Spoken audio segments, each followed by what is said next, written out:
Buen día, mi nombre es Diego Giraldo, les voy a exponer la NTC 3274 que trata sobre especificaciones comunes para normas de equipos de maniobra y control de alta tensión. Nuestro contenido será generalidades, que básicamente es el alcance, las condiciones del servicio, valores nominales, diseño y construcción, ensayos tipo, ensayos de rutina, operación, mantenimiento, seguridad y lecciones aprendidas. El alcance de la norma es aplicable a todos aquellos equipos de corriente alterna para instalaciones interiores y exteriores en sistemas de tensiones superiores a 1000 voltios a frecuencias de operación máxima de 60 Hz. Dentro de esta norma están exentos equipos de maniobra y control que deban cumplir con una normatividad en particular. Para condiciones normales de servicio en interiores se tiene una temperatura máxima de 40 grados centígrados y un promedio no mayor a 35 grados centígrados para un día. El mínimo según la clase para todos los equipos de interiores de -5, -15 y -25 grados centígrados. Ambientes sin contaminación significativa de polvo, humo, gases corrosivos o inflamables, humedad relativa promedio menor a 95% en un día y menor a 90% en un mes. En exteriores se repiten el máximo de 40 grados centígrados para temperatura y el promedio no mayor a 35 grados para 24 horas.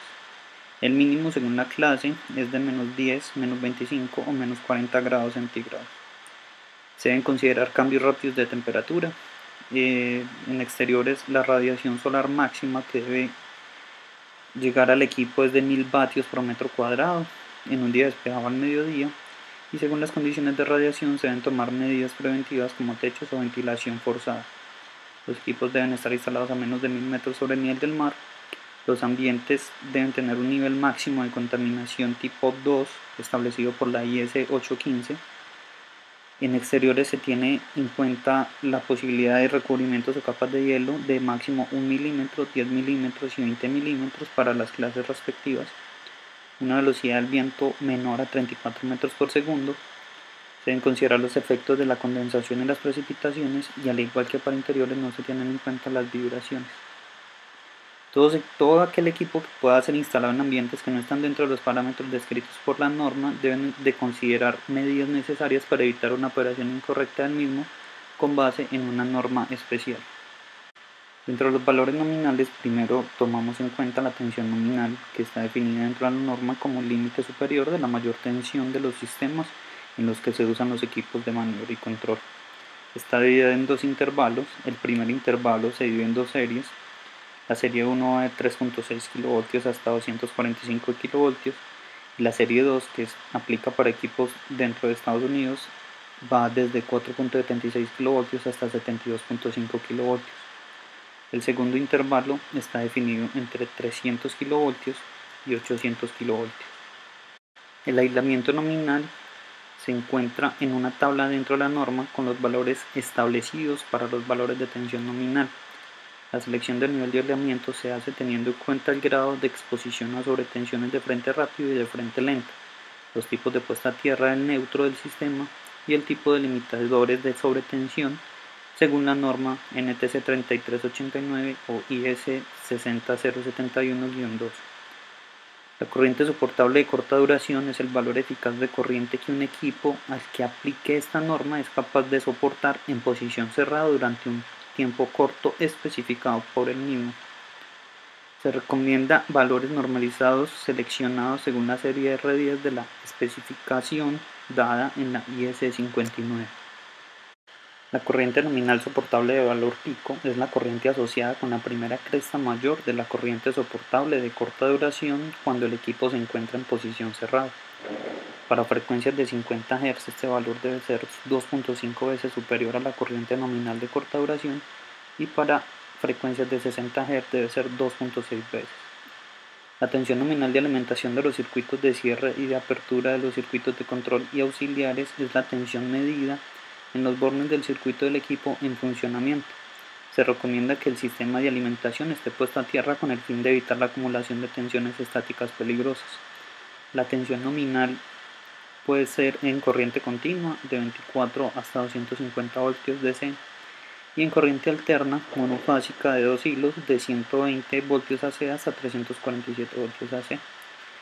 Las tolerancias para estos valores están definidos relativos a la alimentación de corriente alterna y de corriente directa, medido en la entrada de los equipos auxiliares y va entre el 85% y el 110%.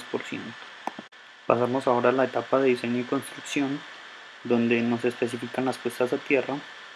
Nos dice la norma que la base de los dispositivos de conmutación debe poseer un terminal de puesta a tierra confiable y la conexión debe realizarse de acuerdo a las condiciones de falla especificadas. Para los equipos auxiliares y de control, los encerramientos deben poder soportar esfuerzos mecánicos, eléctricos y térmicos que puedan producirse en la operación del equipo. El equipo debe estar protegido contra choques eléctricos mediante separación del circuito principal de los circuitos auxiliares y de control por medio de puestas a tierra o materiales dieléctricos. El riesgo de incendio para estos equipos debe establecerse de tal forma que se prevengan incendios por tensión eléctrica, y si se produce un incendio debe limitarse la propagación a otros equipos. Se debe realizar la selección de los componentes instalados en el encerramiento bajo las normas IS aplicables.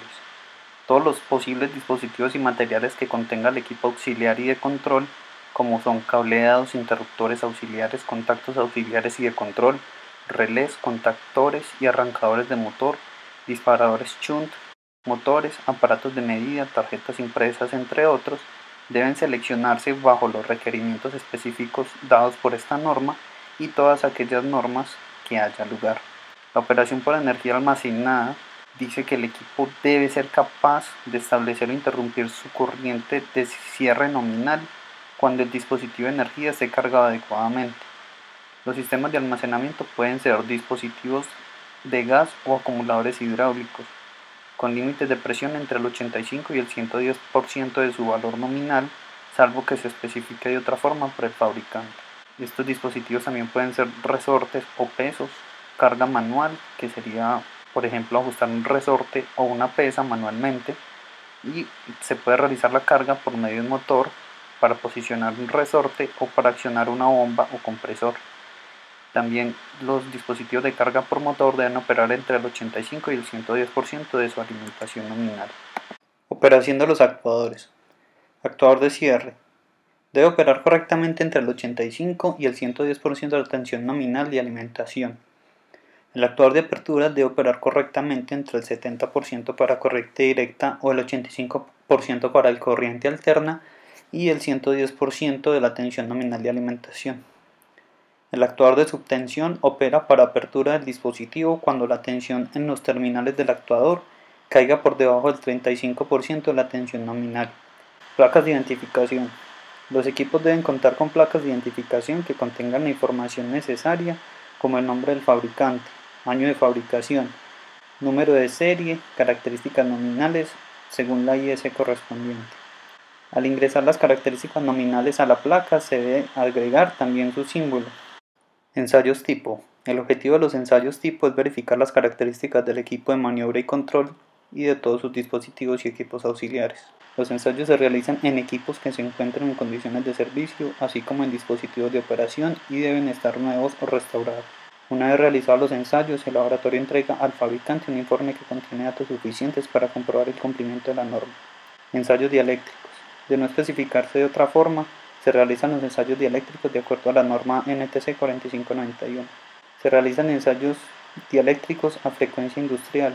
Los equipos deben pasar pruebas fase-tierra, fase-fase y a través del dispositivo de conmutación cuando se encuentra abierto. Además, se realizan ensayos de aislamiento a fuentes externas de impulso tipo maniobra y tipo rayo. Ensayo de tensión de interferencia radioeléctrica. Se aplica para equipos con tensiones nominales superiores a 123 kV. El objetivo de la prueba es certificar que el equipo no es una fuente de tensión de radiointerferencia por inducción electromagnética. Se considera que el equipo es adecuado según el ensayo si el nivel de radiointerferencia a la máxima tensión de prueba es menor de 2500 microvoltios. Ensayo de medición de resistencia a los circuitos. Circuito principal. La prueba consiste en realizar la medición de la caída de tensión a través de los terminales de cada polo, con una corriente superior a los 50 amperios en corriente continua e inferior a la nominal. Los circuitos principales y los circuitos de puesta a tierra que hacen parte de los equipos de conmutación mecánica se someten a pruebas que verifiquen su capacidad de transportar la corriente soportable de valor pico y de corta duración. La prueba debe realizarse a frecuencia nominal con una tolerancia del 10%. Ensayo de compatibilidad electromagnética. Ello se realiza para sistemas secundarios. Para la emisión en sistemas secundarios no se deben superar los 10 decibelios, medidos a 10 metros y a 30 metros. Los ensayos de inmunidad se aplican a sistemas que contengan equipos o componentes electrónicos, realizando pruebas con transitorios rápidos en ráfaga para simular condiciones creadas por conmutación en el circuito secundario, y prueba de inmunidad con ondas oscilatorias para simular condiciones causadas por conmutación del circuito principal. Tanto durante como después del ensayo no se debe evidenciar daños permanentes en el equipo, así como permanecer operativo. Ensayo de continuidad eléctrica en las partes metálicas conectadas a tierra. Se aplica los encerramientos de los circuitos auxiliares y de control. Se aplica una tensión máxima de 12 voltios. La corriente máxima que debe circular entre las conexiones a tierra y cada uno de los elementos del encerramiento es de 2 amperios. Ensayos de rutina. Se realizan con el objetivo de detectar fallas en el material o la construcción que no afectan las características y la confiabilidad de un equipo ensayado. Se realizan cuando se considere razonable en las instalaciones del fabricante sobre cada uno de los equipos fabricados, con el fin de asegurar que el producto terminado cumple con las especificaciones de los equipos que han pasado las pruebas tipo. Dentro de los ensayos de rutina se encuentra el ensayo dieléctrico sobre el circuito principal según la norma IS 60-1, ensayos sobre los circuitos auxiliares y de control, donde se inspeccionan los circuitos auxiliares y de control y se verifica la conformidad de los circuitos y esquemas de cableado. Se realizan ensayos funcionales, verificación de la protección contra choques eléctricos y los ensayos dieléctricos. Se realiza la medición de la resistencia del circuito principal y se realizan verificaciones visuales y de diseño para verificar la conformidad con el producto ofrecido. Operación. Se recomienda que el fabricante entregue con sus productos instrucciones con información detallada sobre descripción general del equipo, enfatizando la parte técnica de sus características y operación, características de seguridad del equipo y la operación de los dispositivos de interbloqueo y candados. Si es pertinente, descripción de las acciones que se deben realizar para maniobrar el equipo al accionar el aislamiento, la puesta a tierra y procedimientos de mantenimiento y ensayo. De una buena preparación de las instrucciones por parte del fabricante y la implementación del usuario depende de la efectividad del mantenimiento. Se recomienda para el fabricante editar un manual de mantenimiento que contenga la siguiente información: alcance y frecuencia del mantenimiento, descripción detallada del trabajo de mantenimiento, planos detallados del equipo que sean relevantes en el mantenimiento, identificando claramente los ensambles, subensambles y partes importantes, límites de los valores y tolerancias que al excederse hacen necesaria una acción correctiva, especificaciones de los materiales de mantenimiento auxiliares en la que se incluyen advertencias sobre materiales no compatibles conocidos. También el fabricante se le recomienda informar sobre el equipo en particular y las acciones correctivas para remediar posibles fallas, y deben garantizar una disponibilidad de repuestos por lo menos durante 10 años contados a partir de la fabricación final del equipo. Para el usuario, la norma recomienda asegurarse que su personal esté suficientemente capacitado para realizar el mantenimiento y un conocimiento detallado del equipo. Tener presente el número de serie del equipo, fecha de puesta en servicio, resultado de las mediciones realizadas durante toda la vida útil, fechas y alcance del trabajo de mantenimiento, historial de servicio, registros periódicos de los contadores de la operación y otras indicaciones, referencias a informes de falla. En caso de presentarse fallas o defectos, es conveniente que el usuario informe al fabricante indicando las circunstancias especiales y medidas tomadas. En algunos casos es conveniente realizar un análisis de la falla en conjunto con el fabricante. Dentro de las lecciones aprendidas, tenemos que los equipos de maniobra y control que sean instalados en el territorio nacional deben estar certificados bajo esta norma. Los ingenieros que realicen la integración de estos equipos en sus proyectos deben tener en cuenta las certificaciones a que haya lugar. La norma es suficientemente específica para que un fabricante diseñe y ensamble sus equipos, basado en los requerimientos que a ellos aplica, incluyendo las pruebas que deben soportar en condiciones normales de operación. Finalmente, la documentación suministrada por el fabricante es parte fundamental para que el usuario realice las operaciones y mantenimiento adecuados a los equipos utilizados. Todo uso indebido de los equipos generalmente es consecuencia de una omisión de las recomendaciones del fabricante. Muchas gracias.